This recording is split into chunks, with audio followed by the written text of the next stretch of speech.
यह चेदवेदी अतसत्यमस्ति नो चेद यह वेदी महती विनष्टि भूतेषु भूतेषु विचित्य धीराः प्रत्यास्मालोकादवृताः।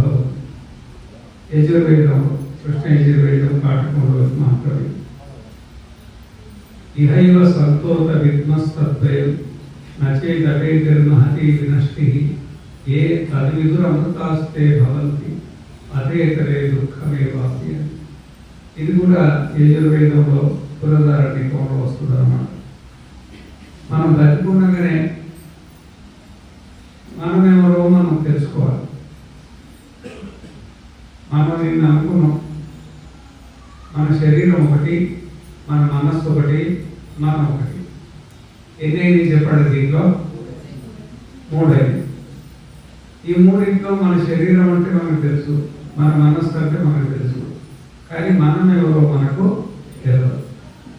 ఈ మనమెవరో మనం తెలవకపోవడం అనేది పిపీలికాది బ్రహ్మ పర్యంతం ఉంది.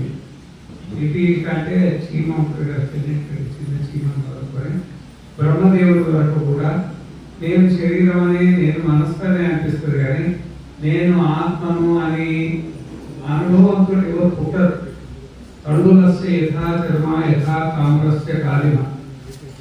మనకు వేదాంత పంచదశలో చెప్పినట్టుగా కండులస్య యథా చర్మ. కండులం అంటే బియ్యం గింజ.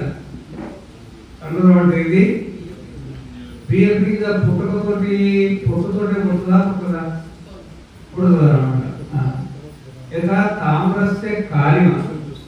మరి రాగి పుట్టినప్పుడు అది మట్టి మట్టి మట్టి మట్టి ఉంటుందని కారబోసి మళ్ళీ దాన్ని రాగి చేస్తారు, బంగారం చేస్తారు. తామరం అని చెప్పింది కానీ అన్ని ధాతువులు అనుకోండి. ఆ విధంగానే అది పుట్టుకతోని దానికి పుట్టుంది. మనకు కూడా పుట్టుంది. దానికి ఒకటే పుట్టుంది. మనకి ఎన్ని పొట్లు ఉన్నాయి? 3 పొట్లు. 5 పొరలు, 3 పొట్లు. మరి స్థూల సూక్ష్మ కారణ శరీరం. స్థూల శరీరం ఒక పొట్టు, సూక్ష్మ శరీరం ఒక పొట్టు.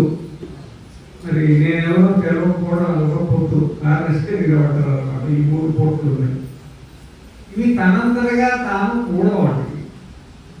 ఇప్పుడు పొట్ల కింద తనంతర తాను బియ్యం కింద చేసుకుంటారా? దాన్ని ఏదో పాతకాలంలో రోడ్ల కుందేలు పెట్టి రోడ్లతో దంచేవాడు. ఇప్పుడు అంతా రైస్ మిల్లు వచ్చేసినాయి.